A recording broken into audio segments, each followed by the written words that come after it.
우리가 한 주간 고난주간 특세를 통해서 적용점들을 여러 가지 나눴는데요. 기억하시죠? 첫날 월요일 날 옷값 깨트린 여인을 보면서 주님을 부어 나를 영화롭게 하는 자 되지 말고 나를 부어드려 주님을 영화롭게 하는 자 되자. 왜냐하면 주님이 내게 베푸신 은혜 너무 크니까. 이런 것들을 나눴고, 둘째 날은 뭘 나눴죠? 세족식을 통해서 네가 이 발을 씻지 않으면 나와 아무 상관이 없다. 그 발을 씻는 의미가 무엇인가? 서로가 막내가 아니라고, 서로가 왕이라고 가장 높은 자리에 앉고 싶어서 눈치만 보고 있을 그때에 진짜 왕이신 그분이, 주와 선생 되신 그분이 무릎을 꿇으시고 허리에 수건을 두르시고 그들의 발을 씻겨주시면서 네가 이 발을 씻지 않으면 나와 상관이 없다. 우리에게 주신 교훈이 뭡니까? 내가 이렇게 너희에게 종이 된 것처럼 너희도 종이 되어야 한다. 그래야 나와 상관이 있다. 이 말씀하시는 거예요. 그러니까 예수를 믿는다고 그러면서 종이의 마음이 없다. 늘 누리려고 하고 대접받으려고 한다? 그럼 먼저 문제가 있는 거죠. 주님과 상관이 없는 거예요. 그리고 서로 사랑하라. 세 계명을 너에게 주노니 서로 사랑하라. 이로써 너희가 내 제자인 줄 알리라. 그러니까 서로 사랑하지 않으면 나와 아무 상관이 없다는 거예요. 예수를 믿는다고 하는데 사랑을 안 해. 문제가 있는 거죠.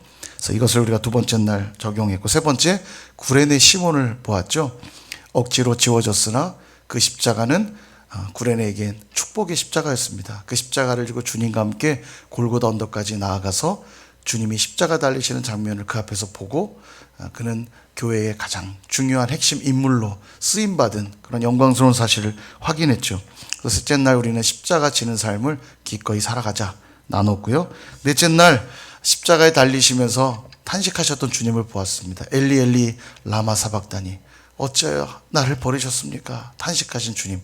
주님의 그 고통은 다른 고통이 아니라 하나님과 단절되는 고통이라고 그랬죠. 하나님께 버림받는 고통. 왜 그러셔야 됐죠? 이미 단절되어 있고 버림받은 우리 때문에, 단절되고 버림받은 우리를 다시 하나님과 연결시키려고 주님이 친히 단절되셨고 버림받 되신 거예요. 이 사실을 안다면 이제 우리가 하나님께 나아가도록 열어주신 이 길을 믿기에 이제는 늘 하나님의 임재 가운데 살고 주님과 동행하며 살겠다는 다짐으로 가야지 마땅하다. 그렇지 않으면 주님의 십자가를 무색하게 만드는 거예요. 그 일 하게 하려고 죽으신 건데 주님 안에 살지도 않고 주님의 임재를 사모하지도 않는다면 문제가 있겠죠. 그래서 이것을 넷째 날 나눴고요. 오늘 새벽에는 이제 두 강도 이야기를 보았습니다. 하나님의 용서와 사랑이 얼마나 깊고 넓고 크고 높은지 우리가 다 측량할 수 없는데, 그렇다고 해서 이것은 모두에게 경험되는 사랑이 아니라고 그랬죠. 모두에게 경험되는 용서가 아닙니다. 누구에게만 경험돼요? 내가 죄인됨을 고백하고 예수님만 의로우신 분이심을 믿는 자들, 그들에게만 선포되는 거예요. 네가 오늘 나와 함께 낙원에 있으리라. 그 용서와 사랑이 경험되는 겁니다. 또 한 강도처럼 네가 그리스도면 구원 좀 해보시지, 자기의 죄를 인정하지도 않고 주님을 믿지도 않는 자에게는 그 용서와 사랑이 경험될 수 없는 겁니다. 그러므로 우리에게 이 다섯째 날 교훈, 나의 죄인됨을 인정하고 고백하고 예수님의 의로만 살겠습니다. 이 고백이 우리에게 필요한 거죠. 이제 오늘 예수 정사 기념 예배, 성금요일이라 말하는 주님의 십자가에 달려 돌아가신 밤인데요. 몇 시에 돌아가시죠? 성경이 보니까 제9시에 운명하세요. 제9시. 9시가 몇 시라고 그랬어요? 오후 3시. 더하기 6 하면 돼요. 9 더하기 6이니까 15시니까 오후 3시입니다. 항상 더하기 6 하면 돼요. 성경에 나오는 시간은. 오후 3시에 돌아가셨어요. 그날이 금요일 오후 3시니까 그날 금요일 날 돌아가시고 저녁부터 다음 날로 세거든요. 그러니까 토요일 안식일을 하루 보내고, 그리고 그날 저녁이 지나 우리가 말하는 안식 후 첫날인 주일날 주님이 부활하시는 거죠. 3일 만에 부활하시는 겁니다. 그러니까 지금 이 순간은 주님이 돌아가시고 돌무덤에 들어가 계신 시간이에요. 그래서 오늘 이제 마지막 예수 정사 기념 예배 때 제가 이 가상칠언을 짧게 살펴보면서 오늘 우리가 주님이 십자가 위에서 마지막으로 고백하신 이 칠언을 살펴보면서 7말씀을 살펴보면서 적용점을 좀 나누고자 합니다. 이 가상칠언이라고 하는 것, 십자가 상에서 하신 7번의 말씀, 이것은 성경이 전체적으로 나오진 않아요. 사복음서에 십자가 위에서 주님이 하신 말씀이 각각 다르거든요. 근데 그 전후 배경과 또 시간상 흐름들을 보면 어떤 말씀을 우선적으로 했는지가 구분이 됩니다. 그래서 사복음서의 내용을 총괄해서 정리해 놓은 게 가상칠언이에요. 그러니까 성경을 어디 봐도 한 번에 7마디가 다 들어있는 책은 없고 이제 이걸 배열해 놓은 거죠. 그래서 화면, 제가 드린 화면 한번 띄워주실래요? 이 가상칠언은 이렇게 기억하시면 됩니다. 산악 아들 엘리, 목마르다 내 영혼. 이러면 읽고 딱 가상칠언이 기억나는 거예요. 사나운 아들이 있는데요, 이름이 엘리예요. 그 엘리가 하는 말이 목마르다 내 영혼. 사나운 아들 엘리, 목마르다 내 영혼. 얼토당토 안 치면 기억이 납니다. 연상기억법이라고 그랬죠. 자, 이게 무슨 말이냐면 사하여 주옵소서. 아버지, 저들의 죄를 사하여 주옵소서. 저들이 하는 것을 알지 못합니다.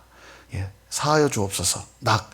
내가 오늘 나와 함께 낙원에 있으리라. 이게 두 번째 하신 말씀이고, 아니 넘기지 마세요. 그냥 두세요. 첫 화면에.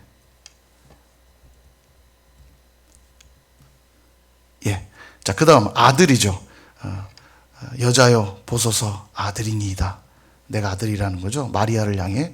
그리고 옆에 제자 요한에게 내 어머니라, 어머니를 부탁하고 있는 말씀을 하시고요. 그 다음 엘리는 엘리 엘리 라마 사박다니, 나의 하나님 나의 하나님 어찌하여 나를 버리셨나이까. 이 말씀이 이제 가운데 딱 등장하고, 7원이니까 엘리가 딱 가운데 위치해 있어요. 그 다음에 목마르, 이거는 내가 목마르다, 이 말씀하시고, 신포도주를 달아 올리니까 입에 대시죠. 그리고 다 이루었다. 그리고 내 영혼을 아버지 손에 부탁하나이다 하시고 운명하신 거예요. 이제 가상칠언이 정리가 되시죠? 자, 한번 해볼까요? 산악아들 엘리 목마르다 내 영혼. 시작. 산악아들 엘리 목마르다 내 영혼. 이렇게 하면 기억이 나요. 어려우시죠? 산악아들, 좀 헷갈리면 사나운 아들 엘리가 목마르다 내 영혼 라고 말했다. 그럼 기억이 나요. 자, 그래서 첫 번째, 사하여 주옵소서. 아버지, 저들의 죄를 사하여 주옵소서. 보십시오. 저들의 죄를 사하여 달라고 말씀하시면서 누구에게 구하고 있냐면 아버지에게 구하고 있습니다. 하나님 아버지. 아버지를 부르면서 가상칠언은 시작이 되고요. 이 가상칠언이 끝날 때, 이렇게 하면 넘어가야 되는데, 아버지 저들을 사하여 주옵소서 시작하고요. 마지막 마칠 때도 내 영혼을 아버지 손에 부탁하나이다. 아버지께 구하고요. 아버지께 구하면서 끝나요. 여러분, 신약에, 성경에 하나님을 아버지라 부른 사람의 최초가 누군지 아세요? 예수님이세요. 누가 감히 하나님을 아버지라 불러요? 그러니까 율법주의자들이 말한 거 아닙니까? 신성모독죄로다. 어찌 하나님을 아버지라 부르냐. 신성모독죄다. 예수님 죽은 죄목이 뭐냐면 신성모독죄예요.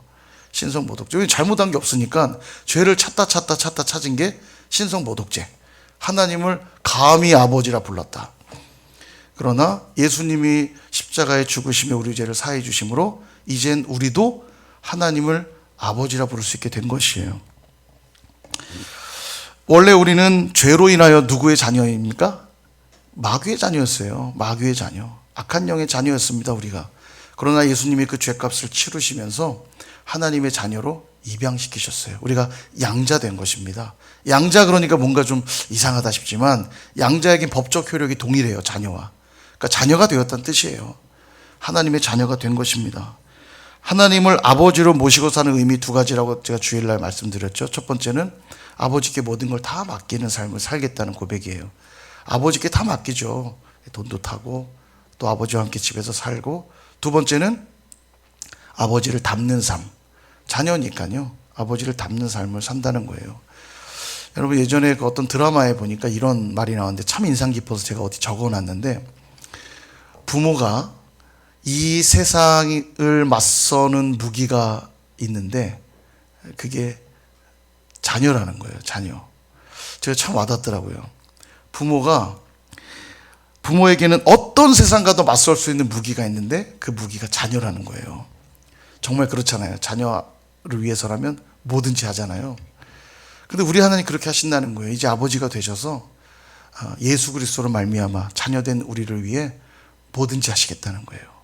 이게 놀라운 영광 아니겠습니까? 그러므로 늘 하나님께 맡기고 사는 삶이 되길 축복합니다. 아버지께. 이게 우리가 기억해야 될 첫 번째 메시지고요.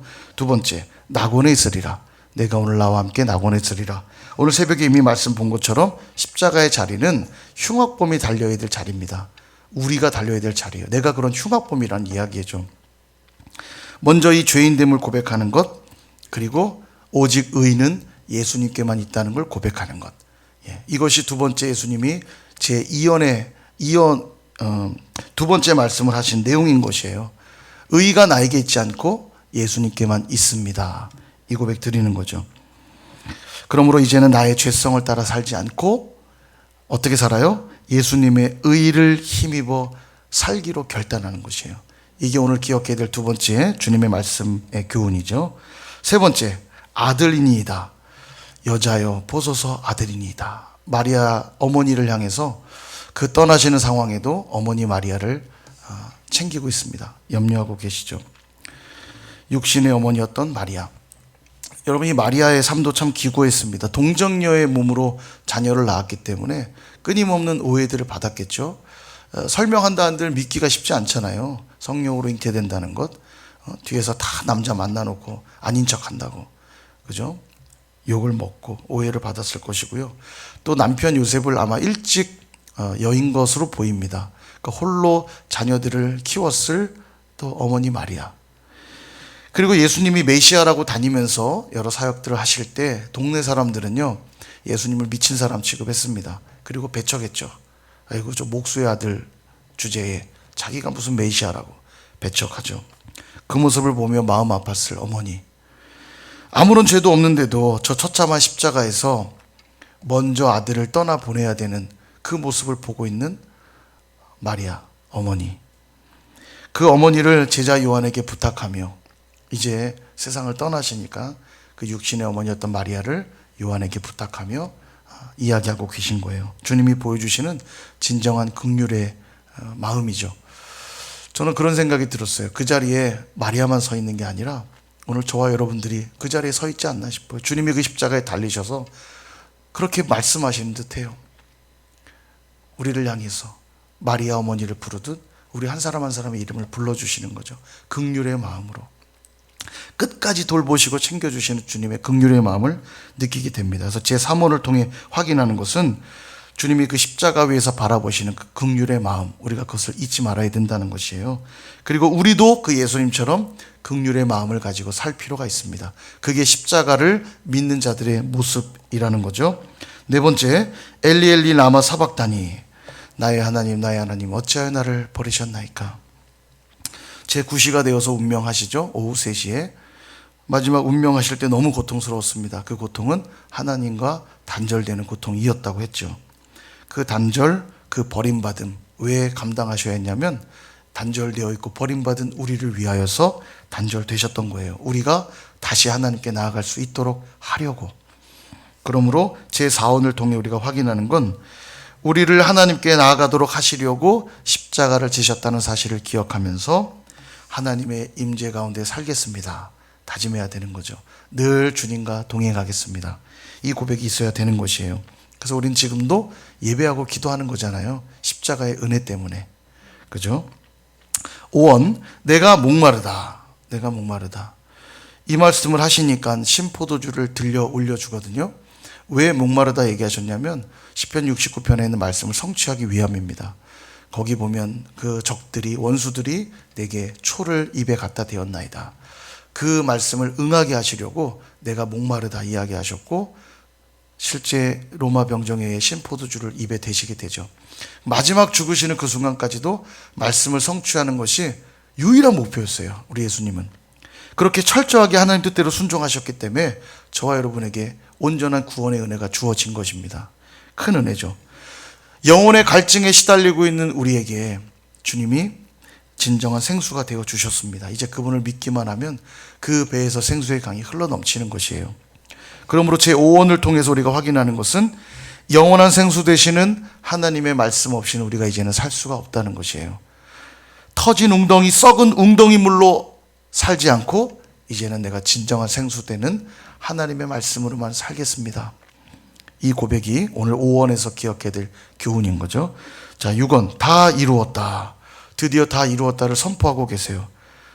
이 선포는 단순한 선포가 아닙니다. 마지막 피 한 방울과 물 한 방울까지 다 쏟으셨고요.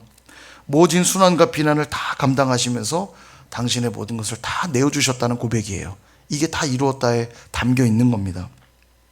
수많은 채찍을 맞으셨고요. 비난과 조롱을 당하셨고 사랑하는 이들로부터도 버림받았습니다. 제자들 막 다 도망가고요. 그러면서까지 끝까지 십자가를 감당하셨고 마지막 그 옆구리에 창이 찔리면서까지 물과 피를 다 쏟으시면서 다 이루신 사역이었다는 것입니다. 이게 다 이루었다의 고백이에요. 그러므로 오늘 저와 여러분이 구원받았다는 사실이 얼마나 놀라운 은혜인지를 늘 기억하실 수 있기를 축복합니다. 그렇다면 이 은혜에 합당하게 우리가 살아가야 되겠죠. 그것은 어떤 삶이냐? 우리도 주님이 보여주셨던 것처럼 다 이루기까지 하신 것처럼 우리도 끝까지 자기를 부인하고 자기 십자가를 지고 주님을 따르기로 결단하는 것입니다. 주님이 끝까지 그걸 감당하셨던 것처럼 그냥 십자가를 액세서리 삼아서 기분 좋을 때는 귀에다 한번 달았다가 기분 안 좋을 땐 떼었다가 그런 십자가 아니고 맸다가 무거우면 내려놨다가 다시 힘 생기면 다시 맸다가 또 힘들면 내려놨다 하는 그런 십자가가 아니라 주님이 보여주신 것처럼 늘 그 주님의 십자가를 사랑하고 끌어안고 살아가기로 결단하는 것, 그것이 육원의 교훈이라 할 수 있고요. 마지막 7원, 내 영혼을 아버지 손에 부탁하나이다. 다시 한번 아버지를 부르고 있죠. 아버지로 시작하셨던 예수님의 그 간절한 고백이 마지막 아버지께를 또 부르고 있습니다. 아버지 손에 부탁하나이다. 마지막까지 아버지께 다 의탁하고 있는 모습을 보게 되죠. 예수님은 단 한 번도 당신의 마음대로 행하신 적이 없어요. 끝까지 그 아버지께 다 맡겼고 아버지의 뜻대로 행했던 모습을 보게 됩니다. 우리도 이처럼 아버지께 다 맡겨드리기를 원해요. 아버지께 다 드린다고 그러면 왠지 다 뺏기는 것 같은 기분 들죠? 근데 아니에요. 아버지께 내어드리는 것은 나를 잃어버리는 것이 아니라 도리어 진정으로 나를 되찾는 길입니다. 내가 누구인지를 아는 길이고 내게 부어주실 복과 은혜가 무엇인지를 깨닫는 길이 아버지께 오히려 다 드리고 나아가는 길이에요. 거기가 바로 참된 행복이 있는 자리입니다. 자꾸 하나님이 내 걸 뺏어간다 생각하는 사람들이 종종 있어요. 하나님은 다 내어주셨는데 나는 그냥 이렇게 하나님께 조금 해드리는 것처럼 행동하는 사람들이 있습니다. 아니죠. 주님이 다 내게 내어주신 것처럼 나 또한 아버지께 다 내어드리는 삶을 사는 겁니다. 그건 날 잃어버리는 게 아니라 도리어 나를 찾는 것이요 행복을 누리는 길이에요. 그래서 마지막 7원을 통해 확인하는 건 우리도 예수님처럼 아버지께 다 맡겨드리며 사는 것입니다. 내 물질도, 내 시간도, 내 열정도, 내 헌신도, 심지어 내 생명까지, 내 영혼까지도 아버지 손에 다 맡겨드립니다. 고백하는 것입니다. 그럴 때 우리는 잃어버리는 게 아니라 진정으로 얻는 것이요 진정으로 사는 길이라는 사실입니다. 그렇게 살아가는 저 여러분 되기를 축원드립니다. 아멘. 자, 한번 복습하고 마칠게요. 자, 간단하게 시작. 산악 아들 엘리 목마르다 내 영혼. 예. 자, 이걸 가상치론을 이렇게 딱 정리하고 생각하면서 주님이 왜 이런 말씀들 하셨는가를 묵상하고 삶에 적용한다면 우리에게 유익하게 될 줄로 믿습니다.